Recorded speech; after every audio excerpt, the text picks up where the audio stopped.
Tonight, an unprecedented event here at Local 4. For the next hour, we're going to take a difficult, thoughtful, and informative look at the opioid epidemic in our community. We are incredibly committed to helping fight this crisis, and our program will be uninterrupted by commercials. It is only one part of an ongoing effort by WDIV Local 4 to bring awareness to this addiction. 3 overdoses in 1 week, Narcan 12 times, raped, held up in motels from Georgia to Kentucky to Michigan. 3 months I was out there ripping and running again. 1 more day and I would have been dead. That was my mission. Put as many drugs in me as possible so that I didn't wake up the next morning. It was a perfect storm where everybody was guilty. Everybody had their hand in the cookie jar. Doctors wanted help, drug companies wanted to sell product, and even federal agencies were on board. You're riding on a U.S. Customs and Border Patrol boat. You need to be right there. 30 seconds, they can get over right away, and so can opioids. Experts are taking your addiction questions. He was a good kid. It's only going to get worse. It's an epidemic. I don't know if I've ever seen anything in my career that's more significant. And about the equivalent of about 2, 3, 4 grains of salt could kill you. It's not just mixed with heroin anymore. It's very emotional, and I cry a lot up here.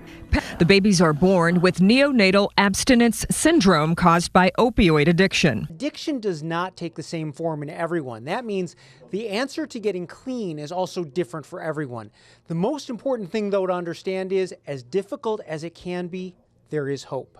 It was constant. It was like, that's all I thought about. I was like, what, can I do this?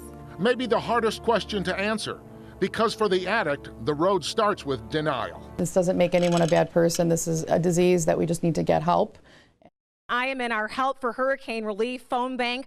The phone lines are ringing, so that is great news. The number again, 855-WDIV HELP, 855-934-8435. Call that number, write it down, share it with your coworkers today, and please help donate so that we can help all of our friends down in Texas and Florida. More than 90% of the money raised through the Red Cross goes directly and immediately to the victims dealing with this disaster. We saw the images, but being there is a completely different story. And a lot of people have tried to compare this hurricane to something, and it's very difficult to do. When you look at Katrina, for instance, there were a lot of people evacuated from that area to Houston, and they constantly said that this is nothing in comparison, because in Houston there were pockets of area. You'd have one subdivision that was underwater, another one that was okay, right next to it, again, a bad one. So it was very difficult to figure out who needed help and how you were going to get it to them. And what many don't realize is that just because the floodwaters have receded and the sun is out again, that doesn't mean things are back to normal. The majority of homes, if not every home touched by floodwater,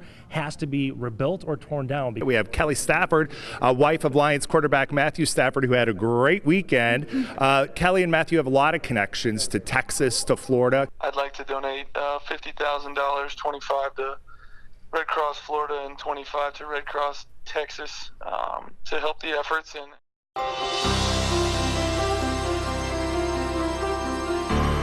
Every school needs a library. Sadly, this was what the library at our adopted school, Thurgood Marshall, looked like. How could children learn in a room that's cluttered, cramped, and so outdated? It looked so old and nobody really used it.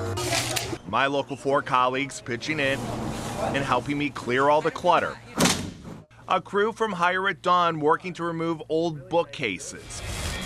And then the team from 5 Star Painting in Ortonville stepping in along with Sherwin Williams, which donated all of the paint to give the room a fresh look. 3. A new look. Hundreds of new books, iPads, computers, bookcases, rugs, furniture. They now have the tools they need to learn to grow. A new safe space designed just for them. For some families in Metro Detroit, the cost of staying warm in their homes can just be too much. And that's why today we are holding our annual Local 4 Gift of Warmth Telethon to benefit the Heat and Warmth Fund, also known as THAW. 240,000. That's how many families THAW helped over the last 30 years. And I'm so thankful for THAW because it took me out of this really hard place that I was in.